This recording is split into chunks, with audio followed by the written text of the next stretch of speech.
Good evening. How's everybody doing? Let's light up the darkness.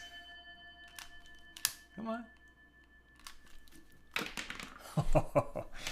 Who's in the house? Sharon in New Jersey, Bill in mid-Missouri, Shandora in the Bronx, Bella in Florida, Paul in the Great Northwest, Joseph in Massachusetts, Belle in Texas, Peggy in Colorado, Norman in Dayton, Ryan in Florida, Jonathan in Ventura County, Paul in Chicago, Melissa in Great Neck, Tom in PA, Joe in the Inland Empire, and Ella says shalom and Marjorie in Georgia. Welcome, everybody. Why am I laughing? Why is tonight's episode called Like Troubleshooting a Screening Room? Well, as we get into tonight's stuff, you'll see how the sages are essentially troubleshooting an argument. Testing it from every which direction to see where it's falling apart, why it's falling apart, how it can be buttressed. We're having a rough cut screening of our film tonight. It's outputting over there. We output yesterday. That took me till 4 a.m. because there was a new problem in the software. Finally got it done. Last time we had a projector malfunction, screening in the living room when we had 10 people over. So I want to make sure we don't have the malfunction this time. We got the new projector. It's so advanced. It doesn't register sound in the same way. That was an unexpected thing. Everything else I tested yesterday, so we wouldn't have last-minute difficulties. But up until like 1 minute before I came to sit at this desk, what little hair I have, I was pulling out of my head, trying to figure out the sound thing. I think we've got that figured out. We've got chairs over there. Glenn is over there doing final troubleshooting, our editor. So everything came together at the last minute because I started doing the testing and the outputting days ago. So we would make it even if we had problems. You gotta leave yourself a margin for error. Thank God we did, because we needed it. It's right up to the last moment. Nina said, Sal, you're going insane. Cancel the class tonight. And I'm sure she was right, but I prepped the class. I hate to miss a day of class. We're going to miss a day for Shavuos later in the week, so let's do it. Here we go. Where are we holding? I'm going to go fast because we can't dilly-dally. The screening guests are coming in an hour and a half, and final adjustments need to be made once the new cut of the film is output over there. All right. Our daf is page 5. We're continuing our discussion of Mishna number 1 here in chapter 1 of Tractate Gittin, the 19th volume of the Talmud, the laws of divorce. Generally, in this first Mishnah, if the husband overseas sends the bill of divorce to his wife in the land of Israel, the sages decreed that the agent who brings the bill of divorce, the get, has to be able to make the declaration when he delivers it to the wife. This bill of divorce was written in my presence and it was signed in my presence. Why did the sages make that decree? Rabbah and Rava disagree, right? Rava says because the sages overseas are not familiar with the law that a get must be written for the particular woman. They say for her sake. It can't be a general get. It can't be a get that was written for somebody else with the same name. It had to be written for her.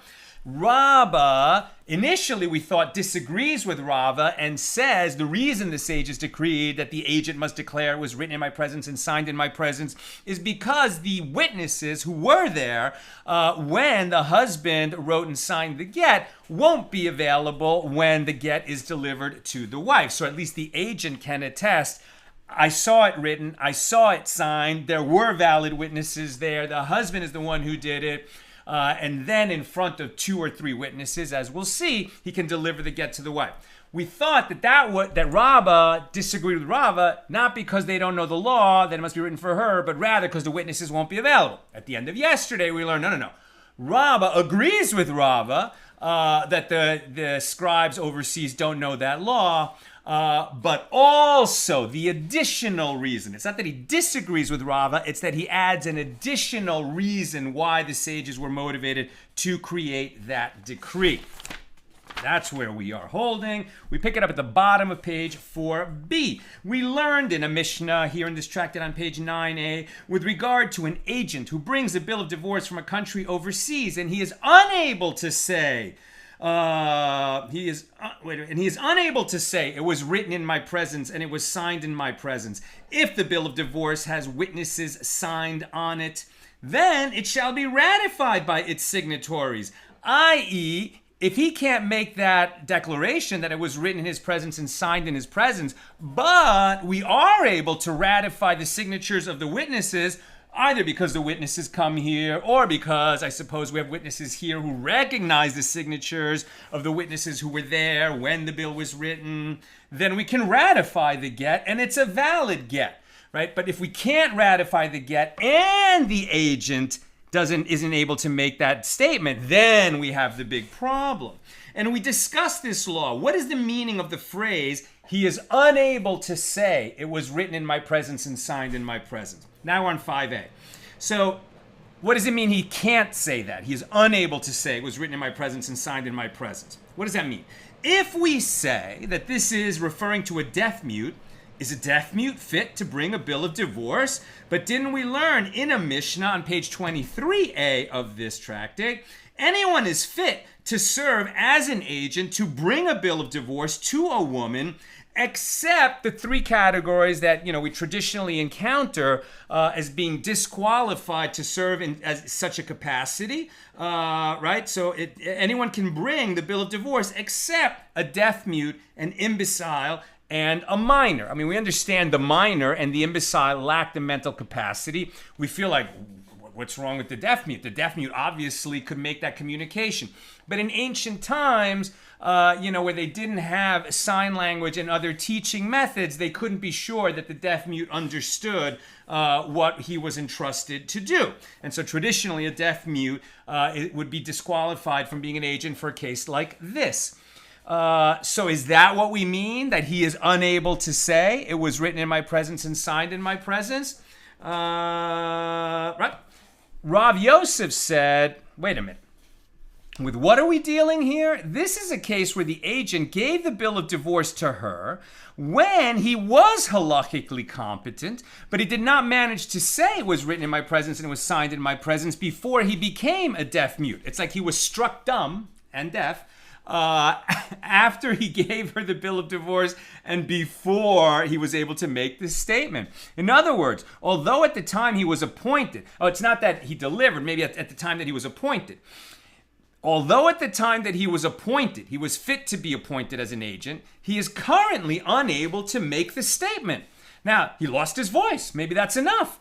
So this works out well according to the opinion of Rava, right, who says that the reason Rava says the reason why the sages made this decree is because the scribes over there are not experts in this law. So why would this be good according to Rava? Let's see. In other words, although this works out well according to the opinion of Rava. However, it is difficult according to the opinion of Rava, as he requires testimony that the bill of divorce was written for the woman's sake. So the Gemara answers, with what are we dealing here? This does not refer to the main period of the decree. Rather, it is speaking of a later generation, after the residents of the countries overseas learned that a bill of divorce must be written for her sake. So there is no need for the declaration.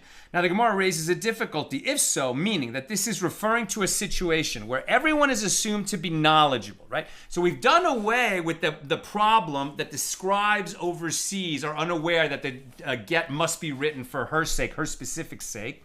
So in later generations, all scribes who write gets, whether in the land of Israel or outside of Israel, knew that particular law. So then it was no longer a difficulty, right?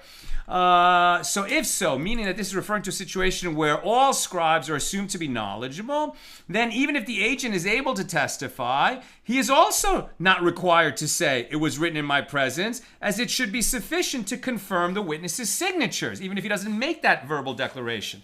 So the Gemara explains, nevertheless, Rabbah maintains that the agent must testify due to a rabbinic decree, lest the matter return to its corrupt state. If the reason that the sages decreed that the agent must say it was written in my presence and signed in my presence is because the scribes overseas don't know this law, and then communication and education became so advanced that all scribes around the world who write gets know that law, then do the sages annul the decree, or do they keep the decree in place? Right? Since if that was the reason for the decree, and now that reason no longer serves, do we cancel the decree? Answer, no, because we can't assume that that level of education and communication will always last. Maybe we'll enter into a dark ages, and there will be scribes overseas who don't know the law, so we will not annul the decree. Now the Gemara asks, if it is so that the sages decreed that this statement must be issued even in this case when scribes all over the world know the law, then one who is unable to speak should also be obligated to state the declaration and be disqualified from serving as an agent due to his inability to speak. So the Gemara answers, this case of a halakhically competent individual who became a deaf mute, this is an uncommon matter, and the sages did not decree with regard to an uncommon matter. Maybe they'll protect against the world entering into a dark age of insufficient education, but they're not going to make a decree against this weird and rare case that somebody became a deaf mute between the time he was appointed as the agent and when he showed up. Now the Gemara asks, but the case of a woman who brings her own bill of divorce, this is an uncommon matter, and yet we learned in a Mishna on page 23, the woman herself may bring her own bill of divorce, provided that she too is required to say, it was written in my presence and it was signed in my presence. Now, why do the sages obligate her to state this declaration when it is uncommon for a woman to be the agent of delivery for her own bill of divorce? And the Gemara answers, the sages instituted this ordinance so that you will not distinguish with regard to different types of agency. To avoid confusion, the sages decreed that all agents who bring a bill of divorce from overseas must state the declaration, even if the agent is the woman herself. So the Gemara, now it's hard to understand, what does that mean? The woman is the agent. Like, if she received the bill of divorce while she was overseas, she's already divorced. So how does she become her agent to deliver the bill of divorce? And we'll understand that better when we get to it. Now the Gemara asks, if so, then a husband who brings his wife's bill of divorce should also be required to say that it was written and signed in his presence. Now, it might be that it was written, in the presence of witnesses. Then it was delivered to her without witnesses to the delivery. And that's why she's bringing it now before a court. And she's going to be the one who says, look, I received this, from an agent. Now I want to bring it to the court and show you that I am officially receiving it. Maybe it's like that. Now, in the case of a husband delivering the get, okay, so he had it written overseas. And now he brings it and he's going to deliver it to her. That's how he's being the agent of his own bill of divorce. So if so, then a husband who brings his wife bill of divorce should also be required to say that it was written and signed in his presence. If it doesn't matter who the agent is, as long as he's a qualified individual, an adult of competence, then even if the husband himself is his own agent, he should also have to say it was written in my presence and signed in my presence.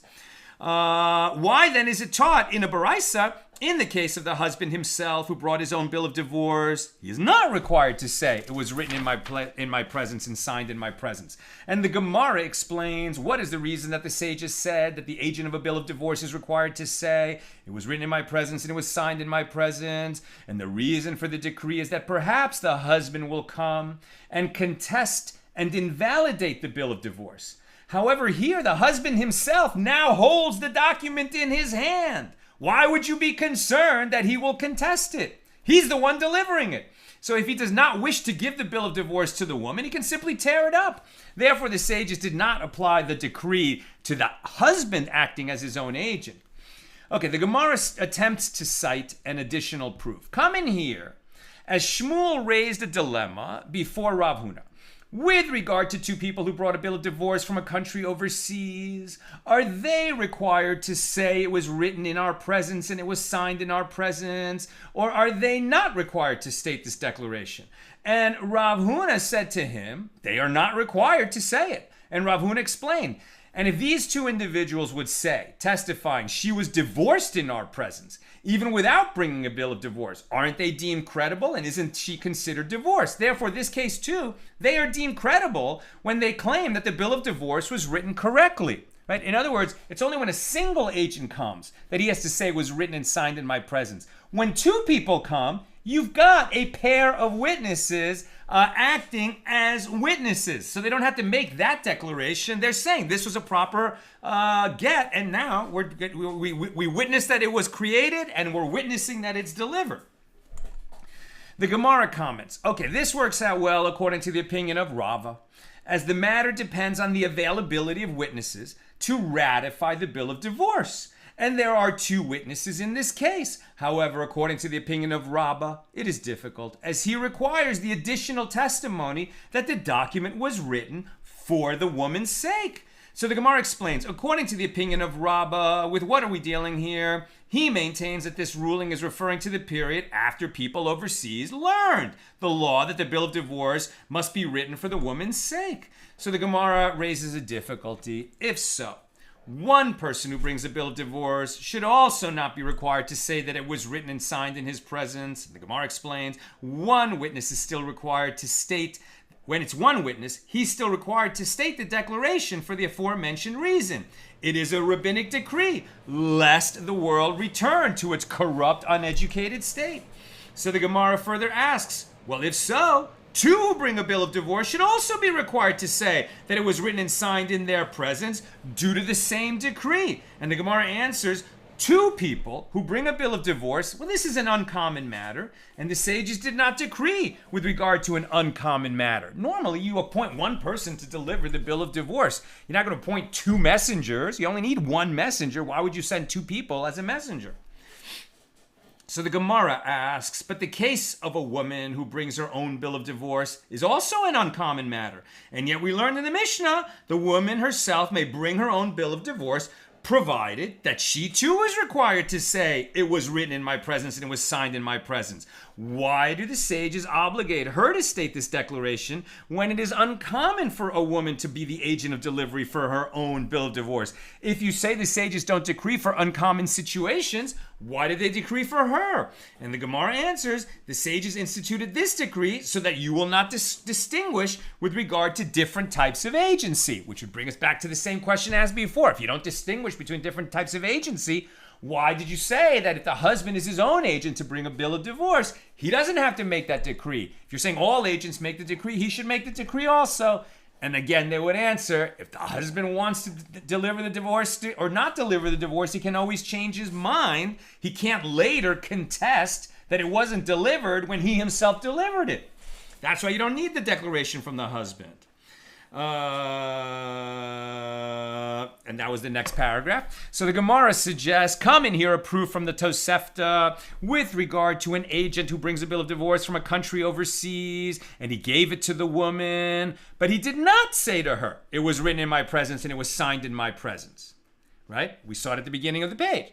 If one person brings it, so he's obligated to say it was written in my presence and was signed in my presence, but he doesn't say that, and he just delivers it. So is she divorced, right? And the answer was, she's divorced if we can ratify the signatures. Without him making that decree, we now have to go to step 2 of ascertaining that it's a valid bill of divorce. We have to ratify the signatures. If he had made that declaration, it was written in my presence and signed in my presence, we would not have to ratify the signatures. She would be divorced when he gives her the get and says it was written in my presence and signed in my presence. And this is because the sages did not require him to say it was written in my presence and signed in my presence so as to be stringent with her. Rather, they required the agent to state this declaration to be lenient with her, to spare the court from having to ratify the bill of divorce, right? You want her to be able to complete her divorce, even if only one guy shows up with the get. Otherwise, maybe we'll never get those witnesses to come forward and say that they were there when and they signed the document when the husband wrote the get, and she'll be stuck. The husband will consider her divorced. He sent a valid get, and then they weren't able to ratify, or the agent wasn't able to make the declaration. Then she's not fully divorced and she can never marry again. So the sages said accepting it with the single agent's declaration, it was written in my presence and signed in my presence, is a leniency for her so that she can complete her divorce. Now the Gemara explains this proof. This works out well according to the opinion of Rava, as according to him, the statement of the agent is to avoid the need for the court to ratify the bill of divorce, which is a leniency for her. But according to the opinion of Rabba, it is difficult, as he holds that the agent is required to make this declaration due to the concern that the bill of divorce may not have been written for her sake, which is a stringency for her. So the Gemara answers, with what are we dealing here? With the period after they learned the law that a bill of divorce must be written for the woman's sake. All scribes knew that. So the Gemara says, but didn't you say that there is a rabbinic decree, that we kept the rabbinic decree in place because the world might return to its corrupt, uneducated state? Why didn't the sages enforce their decree in this case? And the Gemara answers, this is referring to a case where the woman had already married again after having received the bill of divorce, and the sages did not want to enforce their decree at her expense and forcing her to divorce her second husband. And the Gemara questions this explanation. Well, if so, the explanation provided by the Tosefta for the ruling in the Mishna that the reason is because the sages did not require him to say it is written in my presence and signed in my presence, right? It's not required as long as you can ratify the signatures. That they didn't make that requirement so as to be stringent with her. Rather, they required the agent to state his declaration so as to be lenient with her. But this is not accurate. Instead, the true reason for this leniency is because she had already married someone else. It's a policy reason, but a different kind of policy reason. So the Gemara answers, this is what the Tan of the Baraisa is saying.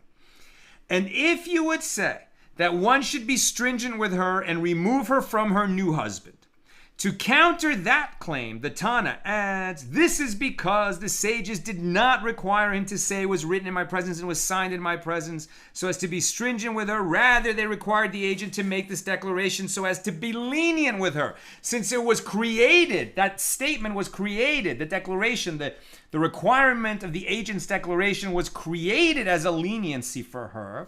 When circumstances change, we're not going to turn it into a stringency against her. 5b. We're on page 5b. What is the reason that the sages required this testimony at all? Because perhaps the husband will come to contest and invalidate the bill of divorce.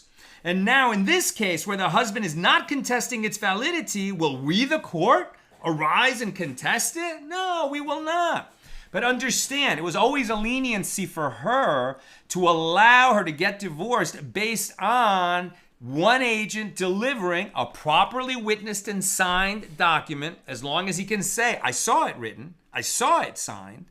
Now she receives it with that declaration, boom, she's done. She's divorced, she can go and remarry. And if the husband later comes and says, that was a forgery, I changed my mind, I didn't want to be divorced, I told him to stop, doesn't matter what the husband says. He wrote a valid get. He wrote it in the presence of witnesses. The agent of delivery saw that event. He brought the get. He gave it to her. He made the declaration. If the husband later changes his mind, too bad. She's divorced. She can remarry. Now, the Gemara comments, Rabba and Rava disagree with regard to the dispute between Rabbi Yochanan and Rabbi Yehoshua ben Levi.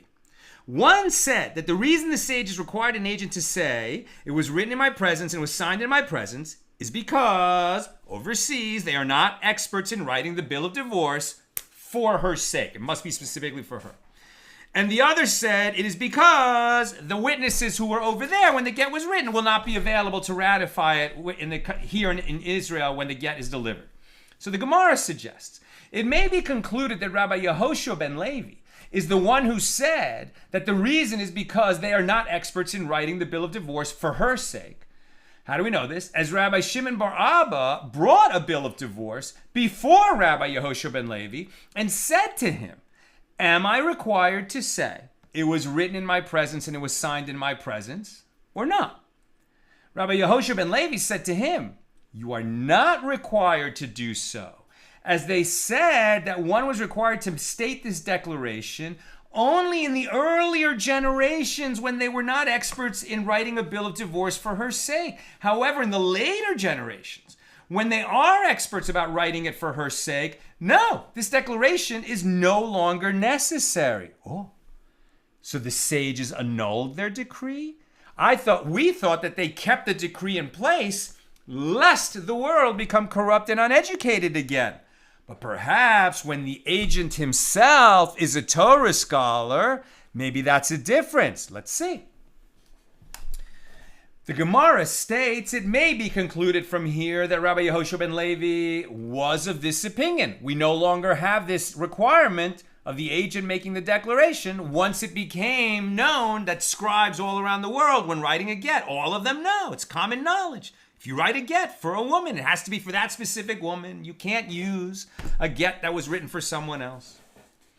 And the Gemara asks, can you understand that an individual agent does not need to say it was written in my presence and it was signed in my presence?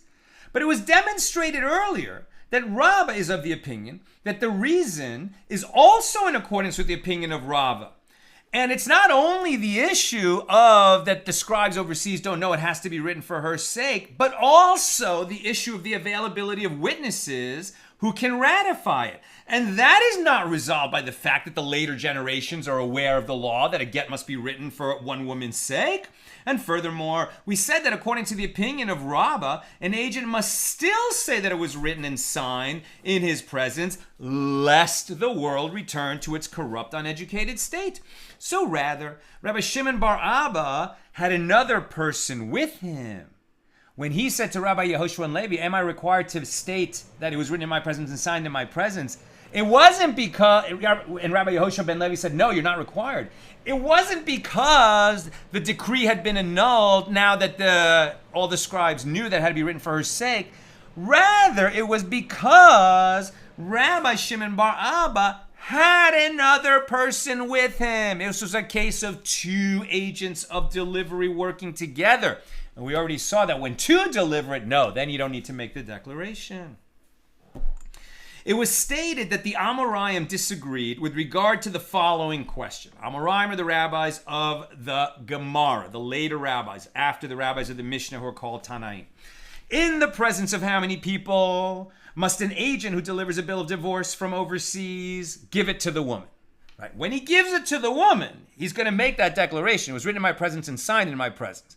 But if he and the woman are the only ones there when he does that, yeah, he has not delivered the get. He has to make that declaration, yes. He has to give it to her, yes. And there need to be witnesses when he gives it to her. That's what completes the divorce. How many witnesses? We've already seen on yesterday and the day before that there's a disagreement. Is it 2 witnesses or 3 for when the agent delivers the get to her? Now let's get into that. Rabbi Yochanan and Rabbi Hanina disagreed with regard to this matter. One of them says he must give it to her in the presence of at least 2 witnesses, and the other says in the presence of at least 3 witnesses. The Gemara suggests it must be concluded that Rabbi Yochanan is the one who said that the agent must give the bill of divorce in the presence of 2 witnesses, as Ravin bar Rav Chisda brought a bill of divorce before Rabbi Yochanan.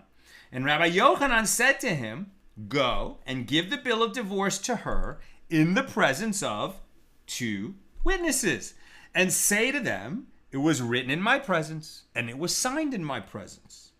And the Gemara states, yes, it may be concluded from here that Rabbi Yochanan was the one who said the agent of delivery of the get from overseas hands it to her and makes his declaration in the presence of 2 witnesses. The Gemara suggests, let us say that the ones who disagree, right, Rabbi Yochanan and Rabbi Hanina says 3 witnesses. So what is it that they disagree about? Let us say that they disagree about this issue. As the one who said that the agent must deliver the bill of divorce in the presence of two witnesses holds that the reason is because they are not experts in writing a bill of divorce for her sake overseas. Therefore, it is sufficient for there to be testimony that it was written for her sake.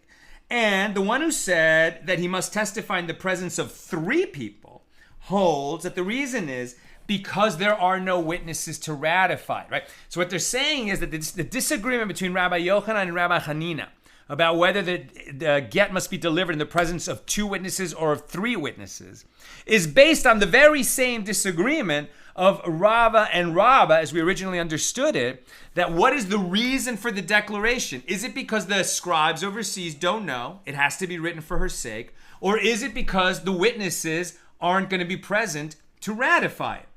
If it's because they don't know that it has to be written for her sake, now that there's two witnesses who hear the agent come and say, it was written for her sake, right? It was written and signed in my presence. And then they're going to question him and he's going to say, yeah, for her. So then they're done. But if it's because the witnesses aren't able to come here, so it means that they have to ratify the document. This one person, the agent of delivery, is going to serve to say, it was written in my presence and signed in my presence. And that single testimony is going to be enough to ratify the signatures because it was written and signed in my presence by the witnesses overseas. Who is he saying that to? A court. Why do you need three witnesses to the delivery and the declaration that goes with it? Because the three who witness it constitute a court, right? It's not that they're acting as two witnesses. It's that they're acting as three judges. They can be laymen for this, right? As long as they're competent adults, they can act as judges for this purpose. So the Gemara rejects this understanding that the dispute between Rabbi Yochanan and Rabbi Hanina about two witnesses versus three is based on the same argument as Rabba and Rabba were having. The Gemara rejects that. And can you understand it that way? But from the fact that Rabbi Yehoshua ben Levi said, as proven above, that the reason for the decree is because they are not experts in writing a bill of divorce for her sake, so it follows that Rabbi Yochanan, who disagrees with Rabbi Yehoshua ben Levi, said the reason is because there are no witnesses available to ratify it here. And if so, here, how can Rabbi Yochanan say that it can be delivered in the presence of two people? If a court is needed to ratify the document, Rabbi Yochanan should be the one who requires three people. And furthermore, was demonstrated earlier that Rava is of the opinion that the reason is also in accordance with the opinion of Rava. Consequently, even the one who says that this decree was enacted because they are not experts in writing a bill of divorce for the woman's sake still requires witnesses to ratify the document. So if a court is necessary for this purpose, the presence of two people is not enough. So, rather, everyone agrees that we require witnesses who are able to ratify it. And here they disagree with regard to whether an agent can become a witness to testify about the matter of his agency, and whether a witness can become a judge for the matter about which he testified. And the Gemara explains. The one who said that the agent must state the declaration in the presence of two witnesses holds that an agent can become a witness, and a witness can become a judge. Consequently, this agent can join the other two people to form a court that ratifies the document. And the one who said that it must be delivered in the presence of three witnesses holds that an agent can become a witness, but a witness cannot become a judge. Therefore, the agent must issue his statement in the presence of three people. Sounds good. For troubleshooting a screening room, I feel like we've got picture, we've got sound. Bring in the people, break out the popcorn. But the Gemara says no. But don't we maintain with regard to matters of rabbinic law that a witness can become a judge? And the ratification of documents is a requirement by rabbinic law. So, rather The Gemara suggests that what they disagree about, 2 witnesses versus 3 witnesses, when the agent comes and delivers the get to the woman and says it was written in my presence and signed in my presence, why does Rabbi Yochanan say 2 witnesses and Rabbi Hanina says 3 witnesses? They disagree with regard to this. As one sage, Rabbi Hanina, who rules that a bill of divorce must be given in the presence of 3 people, holds that since a woman is also fit to bring the bill of divorce, there is a concern that sometimes a woman will be the agent and she brings it. And those to whom the bill of divorce is delivered will rely upon her, and they will not know that ordinarily an agent can testify in the presence of 2 people only because the agent himself joins with them. In this situation, as a woman cannot join the court under traditional Jewish law, there is no court to receive the testimony and ratify the bill of divorce. Consequently, the sage is required the presence of 3 people in all cases. And the other sage, Rabbi Yochanan, holds that with regard to a woman, people know that a woman cannot serve as a judge, and they would not rely on her. Instead, they would bring a 3rd person, and therefore there is no need to enact a decree due to this case. So the Gemara comments, it is taught in a Baraisa in accordance with the opinion of Rabbi Yochanan, who says that it is sufficient that the agent state his declaration before 2 people. With regard to one who brings a bill of divorce from a country overseas and gave it to the woman, but did not say to her, it was written in my presence and it was signed in my presence, and she remarries, her 2nd husband must divorce her, and the offspring of the 2nd marriage is a mamzer. She should not have gone ahead and married based on the delivery of a get from overseas by an agent who did not make the declaration. According to Rabbi Yochanan, when she subsequently marries, no good. She has to divorce that 2nd husband. And if she had children with that 2nd husband, they're mamzers. Very harsh. I'm almost done. Questions or comments? Get them in. And the rabbis say, no, Rabbi Yochanan, you went too far. The offspring is not a mamzer. How should the agent act to remedy the situation? He should return, take the bill of divorce from her, and again give it to her in the presence of 2 witnesses, and he should say it was written in my presence and it was signed in my presence. He forgot to make the statement. He could have made the statement. Why didn't he make the statement? Somebody spaced out. Let's fix it. Although this dispute in this Baraisa is referring to a different issue, in dealing with that issue, it mentions incidentally that the document must be transmitted in the presence of 2 people, according to Rabbi Yochanan, and not 3. So after citing the Baraisa, the Gemara asks, what about Rabbi Meir? We've been talking about Rabbi Yochanan, we've been talking about Rabbi Hanina, we've been talking about Rabbi Yehoshua ben Levi, we've been talking about Rabbi and Rabba. What about Rabbi Meir? Very authoritative Chacham, very authoritative sage, right? Unattributed Mishnayos are attributed to Rabbi Meir. And Rabbi Meir, does he maintain that merely because the agent did not say it was written in my presence and was signed in my presence that the 2nd husband must divorce her and the offspring is a mamzer? Is the halacha so strict that the divorce is invalidated even if the witness actually saw the writing and the signing of the bill of divorce and he simply neglected to state the declaration? And the Gemara answers, yes. As Rabbi Meir conforms to his own line of reasoning with regard to this issue. As Rav Hamnuna said, in the name of Ula, Rabbi Meir would say that in any case where one who deviates from the formula coined by the sages with regard to bills of divorce, and the woman married despite this, the 2nd husband must divorce the woman who married him on the basis of that bill of divorce, and the offspring is a mamzer. Luckily, he was in the minority on this one. That's what we've got today. Let's check if we got some questions or comments before I gotta run. Jonathan, the deaf mute. I wonder whether someone like Helen Keller, who can communicate via writing and is certainly able to observe, could have been an agent. Yeah, it's a great question. We've discussed this before because this question comes up regularly in our journey through the Talmud, right? If the reason that the deaf mute was disqualified as a witness or a judge or not, these kinds of matters is because we couldn't be sure of his understanding, And back then they didn't have sign language, and they weren't able maybe to teach the deaf mute to write. Well, what about a deaf mute who, well, he couldn't hear, so they couldn't be sure about that. But what if he could prove that he could read lips and sign and communicate and everything? So maybe he would be qualified. But maybe that would consider, well, that's an uncommon person in the ancient world. And now we would say, but now that is a common person. The common situation of a deaf mute is he absolutely can communicate. So this law, I think we actually seen that this law has changed. But I'm not ready to comment on that right now. Gosia, is this so detailed because of land ownership?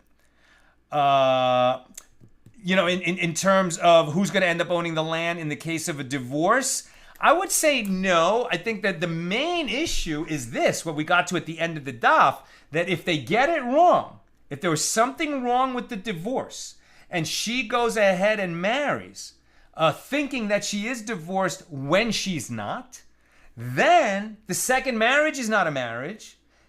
When they sleep together, it's adultery. And if they have a child, the child is a mamzer who cannot marry another Jew. It's the highest stakes of all, much higher than land ownership. Joe, when does the woman receive her ketubah payment? Did it come along with the serving of the get? Great question. I'm not sure. But certainly the ketubah payment is owed when the divorce goes through. And that's all I've got time for. Thank you for being understanding. God willing, tomorrow I'll be able to report screening went through successfully and we managed all our technical difficulties. I gotta run. It's so good learning with you. I just was not gonna cancel the class, but now I gotta go. All the